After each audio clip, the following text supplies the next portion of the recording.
Good morning. Thank you. Always a pleasure to be here. Delhi is my birthplace. Delhi hai Dil walon ki. Process improvements. As you said, I'm Ram Sareen. And my mantra is, change is constant, growth is optional. This is what I lived with, and since this morning I heard that 37 times by my previous speakers use the same line, change, change, change. So we're going to talk about change. Can you guess what this is? Oh no, Pan Am is out of business, and so is that, but this is the first hard disk. It was in 1956, the first computer with a hard drive which had a capacity of 5 megabytes, weighed over a ton. Today, there are 220 of those will be required to have the same presentation that I have in this computer. Or I could just go out and purchase this for $20 or $24, which has a 256 gigabyte capacity. We're going to talk about technology. Well, look at this, a 2-ounce device which has almost 51,000 times more capacity is costing a lot of money or giving you a lot of options. So what is the future of fashion technology we all talk about? Well, we had this industry 1.0 with the mechanization and the steam powers, the 2.0, mass productions were there. Electronics and IT came in the 3.0, and now we're talking about industry 4.0, the cyber physical systems or IoT, Internet of Things. What is it? The agility, the speed, the flexibility, the adaptable information, the thinking of that. Are we really changing in the same times? What are the challenges in India? Because India itself is a huge, big market. So let's talk about fashion market in India, which teaches actually a lot of lessons for the exporters. Lifestyle, there are several formal functions, those who have gone to the weddings. There could be 7 or 10 functions in one wedding. The women don't want to be seen in the same clothing, yet in all 7, 8 functions, the same group of people are going to be together. Is it right or wrong? All right, so this is think from the designer's point of view. I need to create this new look, and I need to really create this product which really make my customers stand out, because they're not going to wear the same thing again. So we need to have more designs. We're going to have smaller quantities, and we have to sell it at the affordable prices. In California, we call that disposable clothing. I come from a junior market era. There are more than 2,000 companies who produce 300 to 1,000 new styles every month. 13 times a year. They show their lines to their customers. Do you think they have the time in the same design process, that the processes that we use in the export market, in the import market, in the domestic market? No. We'll be out of business. Our average selling price is $5.64. Our average quantity is 360 units. And we have to now plan to produce all that. I go to market with 300 to 1,000 garments. I come back with orders of maybe 40 to 45% of what I showed. And next month, I have a constant to do the same thing. So challenges are there for Indians at the same time, because how do I know what is the trend? What prints, what silhouettes are selling? How do I know which product should I put in front of the customer? How do I show that?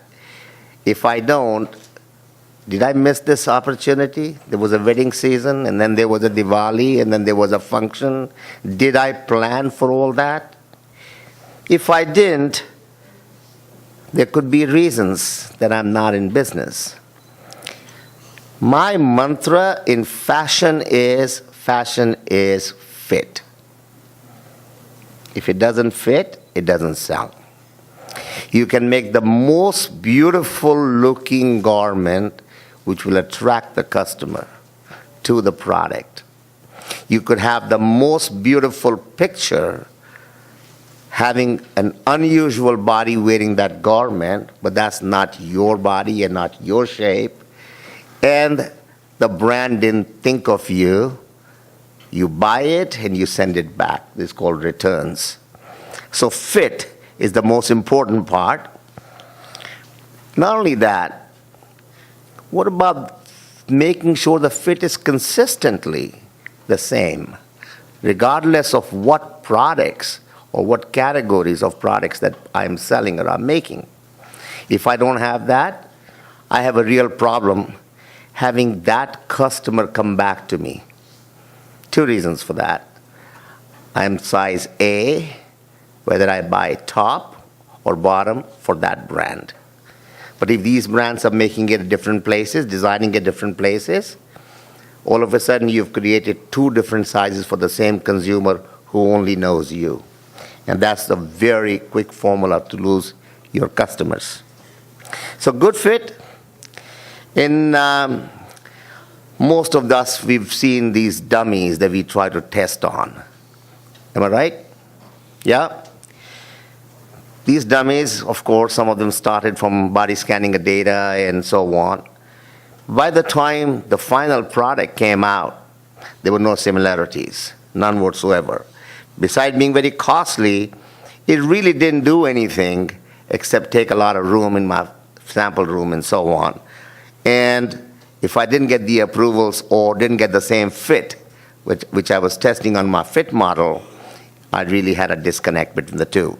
So we know that there are human bodies, and human bodies have some undercuts. It's not just taking the measurements, but how that measurement is divided, which what we call shape.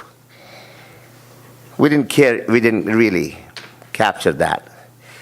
So really, in the export market, I'm sure many of us can validate. We tried it on the dummies. Garment looked okay. We sent it out, and the customer sent a long list of fit comments. Anybody relate to that? Yeah? Okay, well, at least one person is honest enough. Yes, it happens all day long in every factory, okay?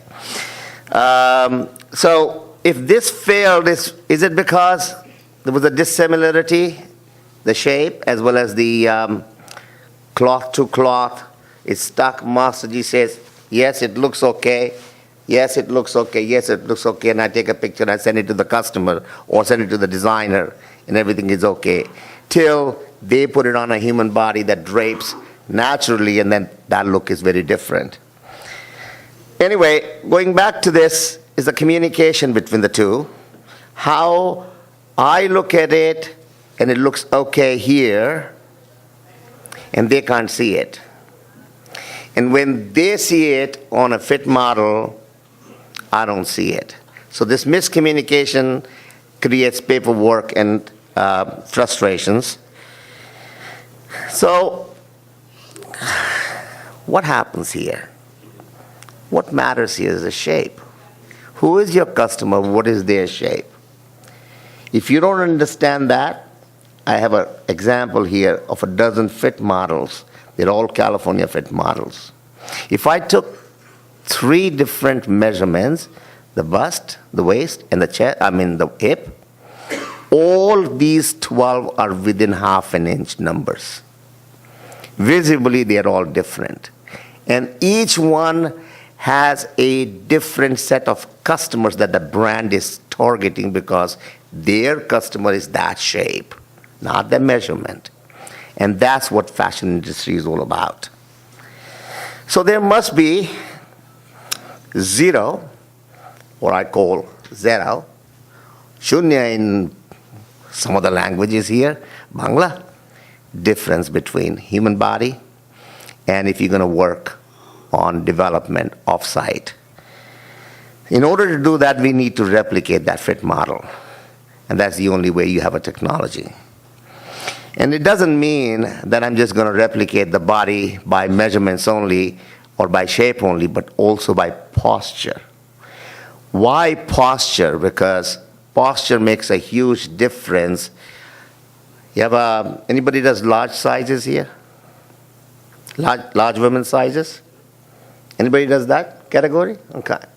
So you have one person standing one way and the other person standing this way. In the fitting session, 2 different fits will be there because the garment drapes differently.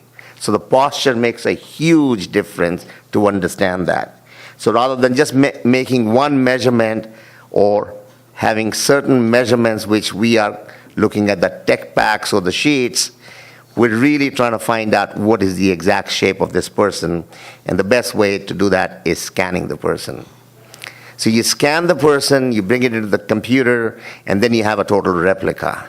It doesn't matter what the person's shape is, what the person's measurements are, but now you're copying exact information. Once that is done, you can match it up, and then what we call, I'm sorry, I missed one slide in there. And if I'm going to have this scan data, I'm going to really create measurements out of this, which is going to give me what we call slopers or sloper patterns. What am I doing here? I am actually taking that body, that shape, and then peeling it off into 2-dimensional patterns and creating templates or copying that shape. When you go to the tailor, they measure your body. Whether you're making shirt for that or t-shirt or jacket or so on, from that body measurements and the body shape, they will create the patterns. Once that is done, once I have that template, I can create any product and it'll fit first time. All right, so we're doing a lot of 3D technology, and I'll be discussing all that in the afternoon and how that is working out in the industry. At present, we have 650 plus fit models for various brands and designers in our database. That means to go out, 650 brands are already captured and having amazing success with the fit and consistent fit for their customers. Why is this motion simulation plays the role? We all talked about digital solutions. If I am going to create a digital design room, then I need to make sure I really replicate what my physical process is. Not only having the dummy or the person or replicated fit model, but I also need to replicate how do I fit or check the fit with my fit model. For example, this pant. We always ask the fit model to do the squat test. That's the only way to find out if the rise is balanced between front and back or not. If not, the pant will slide down. I'm sure some of us have seen how the garments slide down and you see the plumber's crack, we call it. Or why do we have this jumping process going on? 2 reasons. Those who are doing intimate apparel, panties, they always ask the fit model to raise their hands and jump 5 times so that you can see with the real fabric weight, elasticity, and the pattern that the garment come down. If it did, how much and how to adjust that. I can't do that unless I have the technology to be able to do that here. So, I'm sure 3D technology has been out in the market for more than 2 decades now. And all of us have seen this. But most of these technologies are static. You have this person stand and you can actually see it. But here, when I'm doing that fit analysis on the system, I'm able to see the garment is not balanced, fix it. I'm not cutting a garment yet. but I make it, fit it, and then approve it. So I have a small little video here, and I want to share that with you. This is a company in Pakistan, and they do domestic market.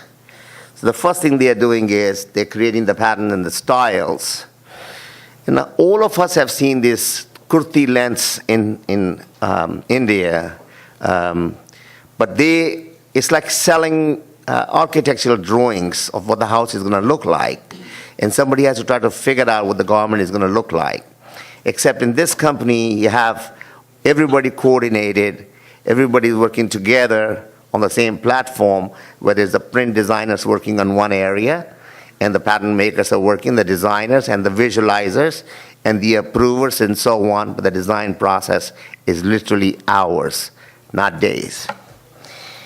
In the afternoon, I'd like to talk about how that helps the fashion industry to then create and eliminate a lot of jobs and a lot of functions and get more efficiencies. Everybody's been talking about demand manufacturing, microfactories. Anybody heard that thing going on these days? All right, so yes, it is a process that is a hot topic. Two reasons for that. We all understand product development is the key. Without that, we have nothing. It starts from patents. We don't have a patent, we can't cut and sew. There are hundreds of options sometimes. When you look at the garments that we are selling, the categories, whether it's a t-shirt with different graphics and different colorways, whether it is shirts, whether sleeves are half and full, whether the collar is changed, the variations are very little. The newness is from the fabrics, from the colorways and so on, but the look and the fit are two different things. Once the fit is developed, I can create thousands and thousands of looks. The objectives of this one was that I want to design, sell, and then make, rather than the old way of designing, making, and then selling, and not knowing how much should I have made, what my inventory level should have been. So if I could really work on this one as a business model, I can really do a lot of things as far as investment is less, risk is less, my cost is more, but my profitability is way more. There's a company called Lulusar, another one in Pakistan. And pardon me for saying Pakistan quite a few times.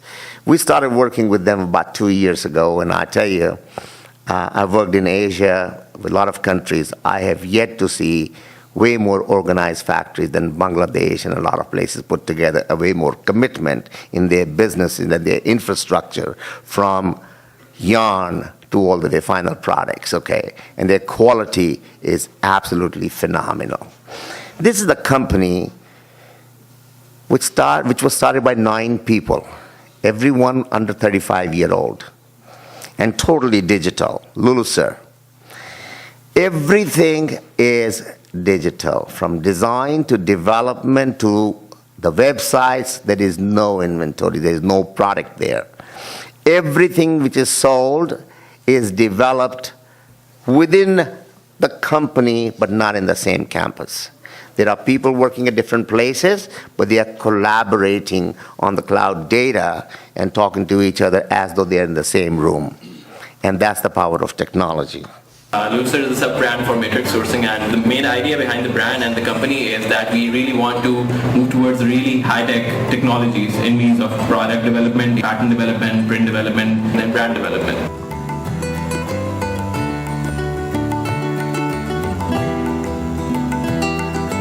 So the circle basically starts off from a single sketch, and once the sketch is handed over to the pattern maker, he works on the pattern.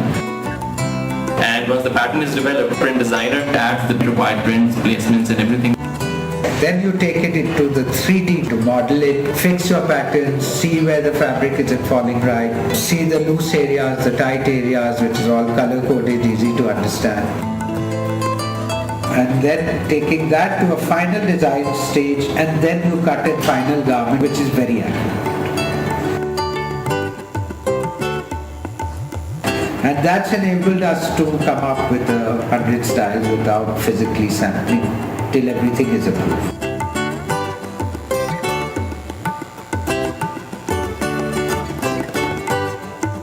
Once the marking making is done, the file is transferred to print machine and we take out the print on fabric.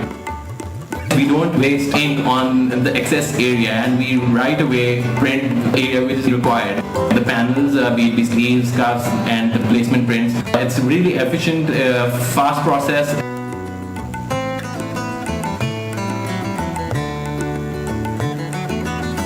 Whereas we might have done 4 cycles of printing to finalize one print and one style, we are now just going into the final run after approval of our styles digitally and our prints digitally. So the whole process is very efficient, it's much faster than physical sampling, and frankly it's more accurate than physically sampling. All right. So I have a small little slide here showing what is the difference between the two. You know, whether we can design, then develop, then deliver, then do the data analytics, or offer the discounts, and then discard a lot of clothing. Markdown money, anybody heard of that term? Well, it gets trickled down from the brands because they get down from the retailer, then comes back to the vendors. It's just a lack of understanding or lack of data, lack of knowledge. But demand manufacturing is allowing me to just change my business model a little differently. What am I doing here? It's not just for retail. For those who are exporting, same business process applies in the product development. And we'll talk about that a little more in details in the afternoon session. I think I have a 1.5 hour for that. Thank you again.